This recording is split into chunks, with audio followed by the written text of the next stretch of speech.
Hey everyone, this is Nick LaRue from FilmSnobbery, and I am here today doing a fantastic interview with Catherine Corman, the daughter of film legend Roger Corman, but she's not interested in any of that. We're here to talk about Catherine and her new work, Little Jewel, a short that was shot on Super 8.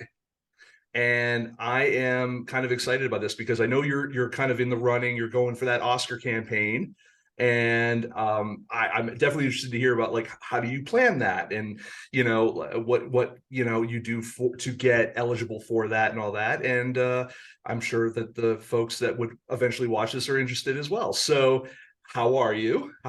Oh, fine. Thanks. Thanks for having me. Oh, happy to have you. So tell some of the folks that have not had a chance to see Little Jewel yet, tell them a little bit what it's about. So it's the story of a girl whose mother died when she was a little girl.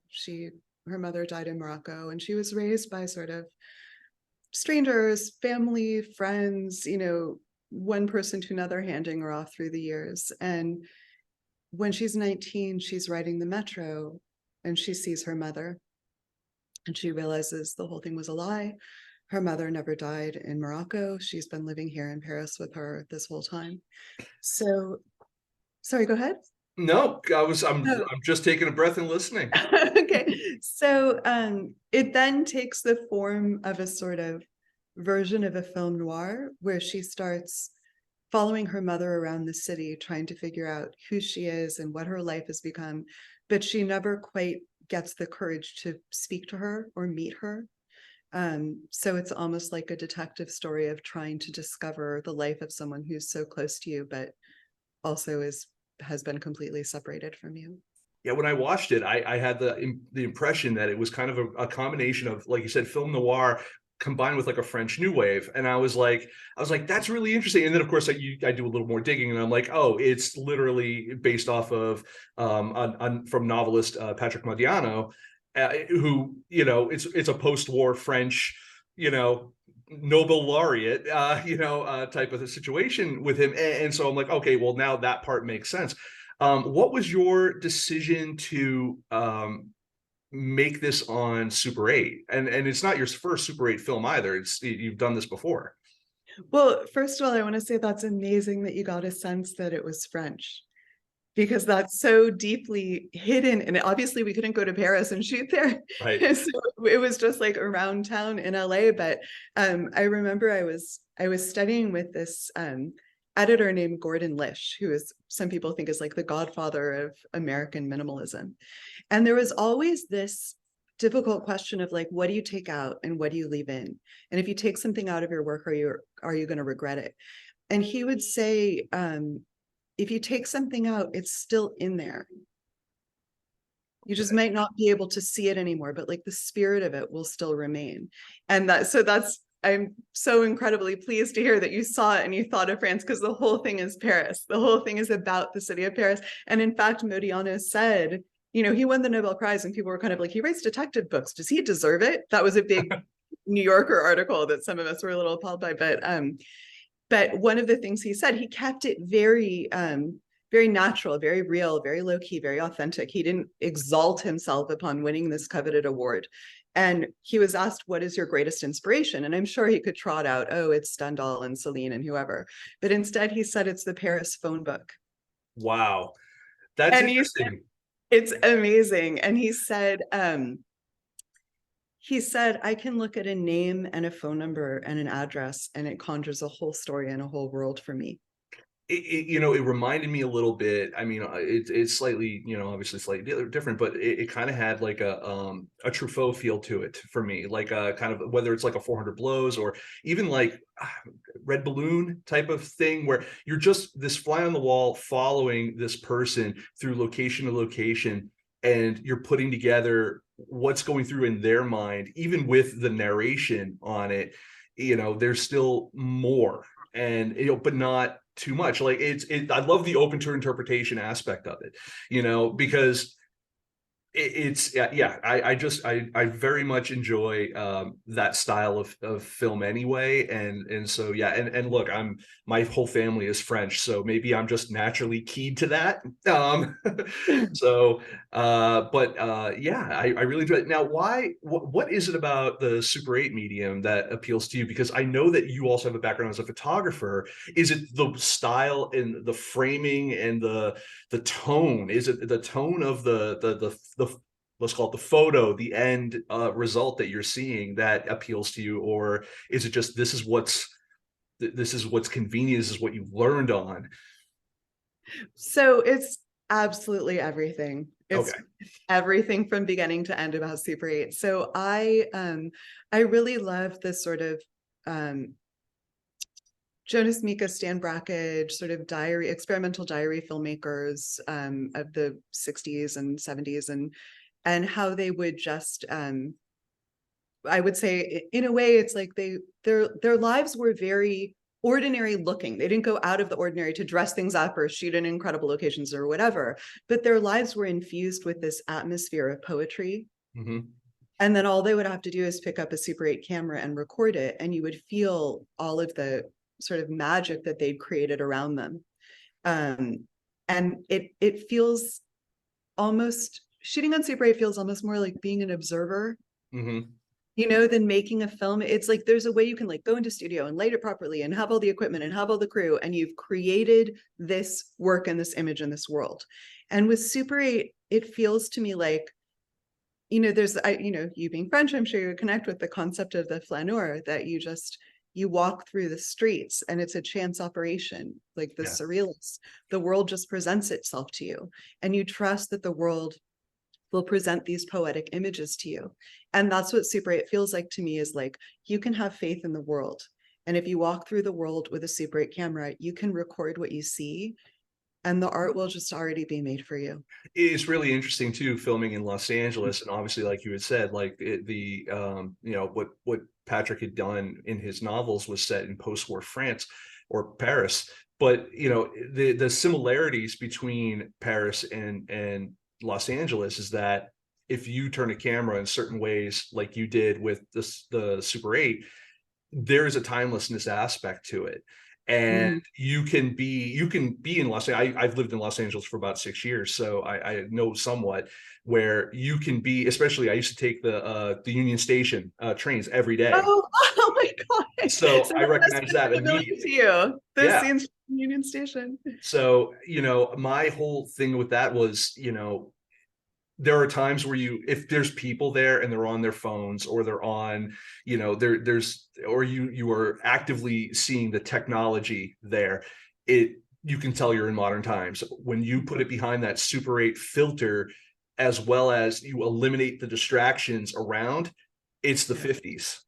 Yeah. Immediately it's the 50s or the 60s, because that's the architecture style of most of Los Angeles. That isn't of the Mexican descent. So it's a real interesting way to get that production value without having to go outside of outside of your natural habitat, kind of thing. So I really enjoy it. Now, you were in front of the camera as well on this. You're the one following the lady. Oh, that's my sister. Oh, is it? You guys are Yeah, very familiar. people always confuse us. Yeah. I'm sorry. Yeah, no. Because all I had for information was, oh, you were in it, but also, and I'm looking, I'm like, I think that's her, because also again, the filter of that sepia toned Super Yeah. 8 makes it a little difficult Mhm. to tell who it is, but that's not even a problem. So What I was going to say though, I loved your point about shooting LA for Paris. yeah, Because something that I think Paris has done so beautifully is they preserve their cultural heritage, and you walk down some of those streets and it could be centuries ago. yeah. So I was looking for places in LA that did have that timeless feel, that didn't necessarily feel like the present. And because this book is set a little in the past, and it didn't quite want it set in the past or the present. Yeah. I wanted it to be like in an indeterminate, almost like a dream state. Mhm. And choosing those locations allowed for that. And then your imagination can supply, you can walk down that street today, or it could have been this like long lost memory in the misty past. Yeah. And that's also kind of again, by adding that sepia tone thing, you're a filter, it's not a filter, that's just Super 8. But Right. Yeah. by having that, shooting it in that medium, you're adding to that somewhat distance, that you're the fly on the wall viewer of what's taking place here. But is it a memory? Is it, because it is, even to the main character, it's kind of, she's trying to remember, is this my mother? Is this, what it is? I need to find out. I'm going to follow her. And it was really interesting to me to kind of see how that played out. And going back to even something you were talking about in terms of, like, looking at the more bohemian folk of the 60s who were using their using Super 8 to just record their lifestyle in that fly on the wall kind of aspect. I think that to some degree a lot of people's minds are already trained for that very almost documentary feel of Super 8, because of, like, the Zapruder film and all of that. So Exactly. when we see those Yeah. things, we automatically have an association with those because of history. So it's a really, I just enjoy the layering of all of that. And also this fear that I always have about making art, where it's like, we all know it's not real. Yeah. Do we And though? but like, objectively, Yeah. technically, we all know it's not real. And I sometimes have this feeling of like, how am I going to make people believe it's real? Yeah. What if they don't believe it's real? And like, they're entering into the contract of believing it's real by watching it in the first place. Yeah. But that, what you're talking about with the Zapruder film, or with watching like old home movies that people shot, especially before the age of selfies, when no one was prepared to be filmed, in like when you see old home movies from the 60s or 70s or something, and it's just the angle's weird and the lighting's wrong and people are jumping all over the place. But it gives you that feeling of authenticity as like a baseline. And I remember there was this, one of my favorite poets is John Ashbery, and he was an art critic for a long time. And he was talking about abstract expressionism. And, so many people at that time were just like tossing paint all over the canvas to show, like, I have the spirit of an artist, and some of them were, some of them weren't, or I don't know who's to say who's an artist or not, but you know what I mean? Right. And he had this line I really loved where he said, he was describing this comic strip. And it's a comic strip about like a cat or something, and the talking cat who's on the side of the road selling jars of honey. And there's a bee in each jar of honey. And someone comes up to buy a jar of honey and says, what is the bee there for? And he says, the bee is there to prove that it's real. And he says, Ashbery says, frantic brushwork is the bee in the jar of honey that is abstract expressionism. Like, you're trying so hard to prove it's real. That's so funny. I know. And I feel like that's this luxury of Super 8 with everything you're saying. It's done for you. Like, the feeling of authenticity is just given to you as a gift by the fact that it's Super 8. And then you can create these fantasy dream worlds or whatever it is you want, and they'll feel immediate and close and real, and like a home movie or like a family, vacation footage or something like that. So I feel like it's a real favor to you as a filmmaker to be able to have the medium help you so much. Well, I think it's a gift to the audience too. I mean, having the ability to watch something, first of all, that's on film in a world that everything is in it's digital, number one. And I think also it's the gift of you're giving them a rawness that is not necessarily captured using modern technology. I mean, Super 8 is not 35 millimeter, where you have most people that are saying, oh, film is dying and film preservation and this and that. But it's almost like the same argument we have with records, where we say, oh, well, vinyl just has a warmness to it. I mean, yeah. Super 8 is, I mean, if I'm trying to think of an apt comparison, but it's like, if Super 8, if 35 millimeter is the vinyl to digital, then what would Super 8 be? Like, what was before vinyl to some degree, reel to reel? I mean, like a Victrola. Yeah, exactly. I mean, you can just see modern, well, not modern at that point, like the vintage people just, to crank the Victrola. It just has a warmth to it that that But where records you just have don't to capture, you know? where you have to physically and be involved in the cranking, so you have like a Right. closer analog relationship to it. Well, I think also with Super 8, it's like it feels to me so much more human Yeah. because there's so much more room for human error. Like you're holding that camera, and it's not like it's super heavy, but it's like eventually your arm is going to shake at some point. Yeah. Eventually, because the frames aren't perfectly delineated, you're going to get something in or out of frame that you didn't quite mean to. And that to me, when we're talking about like the authenticity, the Yeah. immediacy, it does make it more human, because it's like you're there, like you watching it are kind of there with a filmmaker in a way. Yeah. Yeah. And it's weird because I used to be a projectionist for years and years and Oh years. my God. So Okay. film projectionist as well. That's what Yeah. I learned on was film. And Yeah. so when I'm watching something on Super 8 and I see the film sprocket hole, Yeah. that is, in this, it's really interesting to see that left in, because it could have been digitally removed if you really wanted to, but to see that left in there, and it's a negative space. And to me, somehow that negative space, it's just because I want it to mean something. Yeah. I attribute meaning to it. I don't know quite what that meaning is, even after having watched the movie. I just know that seeing it there made me feel good. Yeah. And yeah. I couldn't, it's like I didn't have the heart to remove it. I got the film processed at Pro 8mm Mhm. on Magnolia in Burbank. It's kind of, they do everyone's Super 8 film. And it just it I hate to say this because everyone should, you know, have their film process however they want, but it felt like a betrayal of Super 8 to me to take that out, to take out the sprockets, as if I were pretending it weren't that. You'd always know it was Super 8 no matter what, but like it just feel really connected with that medium, and I Yeah. wanted it to be there and be part of it as much as possible. And so often people say like, oh, the city was a character in the film where it was shot or something like that. But it's like I wanted the Super 8 to have a really strong presence in the film. Well, I mean, I wanted to say, when you mentioned you're a projectionist, I like my hometown theater in New York is Anthology Film Archives. oh yeah.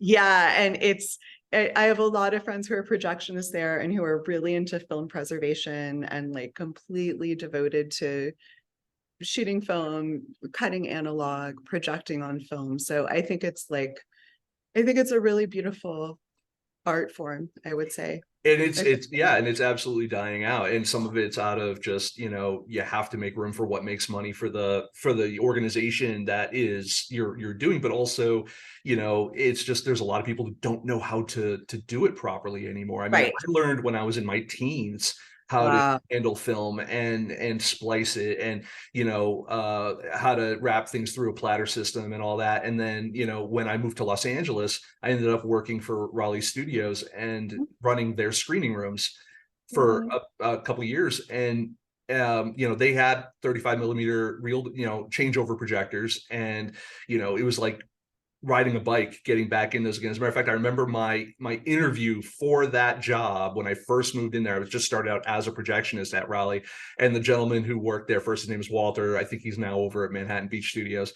So he literally threw me a film leader, and said, "Do me a favor, thread up that projector." And I put it through, and I was like, as I'm doing it, my hands were shaking, so I was a little nervous. I was like, I don't know Right. if I can remember how to do this.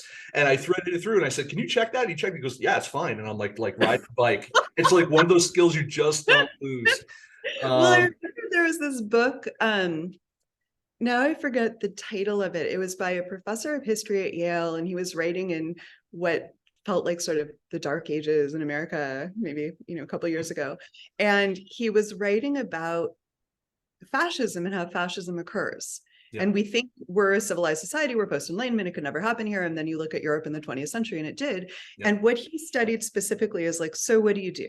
Let's say your society's become fascist or feels like it's become fascist, whatever it is. Like, what do? You're not the head of the government. You don't have a powerful position in the world. Like, what are you going to do about it? And he talked about like really, really local, creating really local bulwarks against oppression. And the most important thing he said was to figure out what your values are and then stick very closely to those and do what you can to promote those values in the world, be it supporting an institution, be it through your own personal actions. And to me, I feel that so much with a lot of the projectionists that I know, the like film projectionists I know, that like it's not just like, oh, they like film or something. Like, it's really a philosophy about this is something that matters. This is something that is important to preserve, Yeah. and it might not be preserved if we don't actively do it. So yeah, I feel a lot of kinship for that community. Yeah, no, absolutely. I mean, the conservationists, I mean, as much as anyone wants to give crap to Scorsese or certain people, even Tarantino, whatever, Tarantino buying the New Beverly saved Thank God. 35 millimeter, Yes. projection in LA for the most part. I mean, there are still places that have 35s here and there, but like they are dedicated to that and, his And prints also and stuff that like that. and also that he is so vocal about proselytizing for it. Yeah. And I think when there's someone, because many people might not know or might not think there's that much of a difference, but that when there's someone people respect so much going out there and saying exactly why it's been so important to him in the formation of his life and his career and why it continues to be, I feel like people who like, I don't know that much about, you know, classical music, let's say. So I know a little, but I wouldn't know the details. But to have someone of his stature come out and explain really why it's so important to him lets people where it might not be the most important thing to them get with the program of like why it actually is a really beautiful thing and why it's important to get behind. And kind of coming off of what you were saying about knowing your values and fascism, and there's a history aspect to that. There was an interview I just did a couple of days ago. It's on our YouTube channel, on FilmSnobbery, with the author and historian Bruce Kuklick, and that we literally just wrote a book about fascism, and so we were in the culture of fascism, and specifically we talked about Hollywood's influence in talking about fascism in the media. So we talked about Citizen Kane, we talked about William Randolph Hearst, we talked about we talked about Chaplin, we talked about movies, war movies through the Cold War era all the way up until now, and then obviously a few things that are happening in a little more modern days. But it was a really interesting conversation that kind of just brought me back to what you were kind of saying as well, especially since it's coming from book form. So yeah, Also so a sort of, age old problem before we even had modern forms of governments, because the thing about fascism is there can be a glossy, glamorous aspect to it, yeah. and people can get sort of seduced by that if the aesthetics are right and if it feels like, you're going to be safer or, whatever the myth is that they're selling. So it would appear that like, oh, fascism, we all know is bad, fight against it no matter what. Yeah. But they don't always come out and say, I am an oppressor. You know Right. what I mean? And Like, and ultimately they tend to come after writers, artists, yes. filmmakers, etc. first, because we have a voice in the public mind that can override their, let's call it, programming or pageantry. And Yeah. so yeah, film is a tool against fascism, and it's a tool to remind people, I think, where society can be and where it's going, and remind them that we talked a lot about using humor and making, whether or not it actually hurt or helped the cause for or against fascism, to make fascists look like fools, and to use comedy as a means of combating that. And did it just entrench them in their ideology even further, because we made them look like idiots to some degree, from a Hollywood perspective? When you look at Chaplin and doing The Great Dictator, or where you look at Duck Soup, which was banned in Italy, and a bunch of other movies of that nature, just made fascism out to be just like, oh, just those silly people in their uniforms, doing bad stuff, but we're going to make them look bad. But And yeah. yet they always seem to be really terrified of that. Yeah. Fascists seem to be terrified of being made to look ridiculous. Yeah. So Well, yeah, it's a whole, it literally could do probably an hour interview or just talk discussion just on that. I got a question. So, I mean, I know he's not here with us today, but so you're the legend, film legend, Roger Corman's daughter. As a matter of fact, the first Corman movie I ever saw, I think you might have been in, and that was Frankenstein Unbound. oh yes, I played Justine Moritz, the servant girl accused of Frankenstein's crimes. Yes, I watched that when I was younger. A friend of my family's owned a VHS, a video store, and Oh my That was my first experience with a Corman film, and I haven't turned back since. So, you know, does growing up in that environment where, you know, he's off, you know, making however many movies, he's made so many. How do you feel that it rubbed off on you? But even kind of, I guess, to some degree, more importantly, what are some of the things you said that might have worked for you, Dad? I'm not going to do that. Well, I just thought that was normal life. You know, like I grew up in LA and we would look at a map of America and I just assumed all the other states looked like Los Angeles. And I remember the first time I left California and I was like, oh, I guess it's different in places other than this. It never quite occurred to me. So growing up, I just thought everyone had their great secret project that they hope one day to make, and everyone was pitching in to help other people's creative endeavors and until they could make their own and then use those same collaborators on their, like, that just seemed to me like this is what everyone in the world is like, because this is what everyone I've ever met is like. And the people who would, you know, pick us up from school or, you know, babysit for us or something were often like interns, people working at the studio. And it was so my concept of adults, or, you know, at that point, probably people who are 20 seem like adults to me, but Right. was that you have this great passion in your life and you would do anything to achieve it because it's the most important thing in the world to you.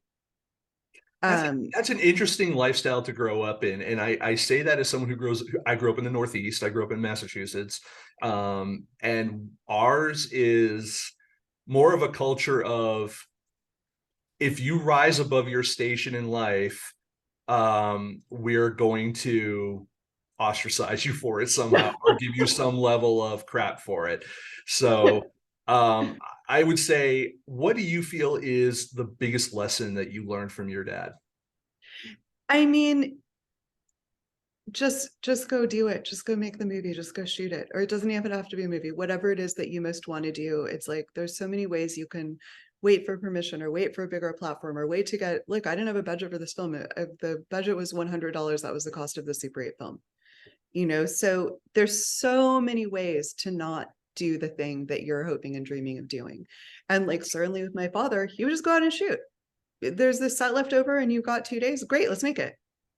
So that spirit, I think, is, it's so helpful. It gives you so much strength. It gives you so much inspiration. And that, I think, is the one of the most important lessons I would say that he's taught me. That's fantastic. Well, and look, I want to thank you for sitting down and chatting with me. I could do this all day, and sometimes I do, but this one in particular, I could do this all day. I really appreciate it, and I would say good luck on the Oscar aspirations with Little Jewel, and you know, I really appreciated the work and on it, and I really just enjoyed the overall style and the oeuvre that you work in with that. So, thank you. Well, thank you so much for having me. This has really been wonderful.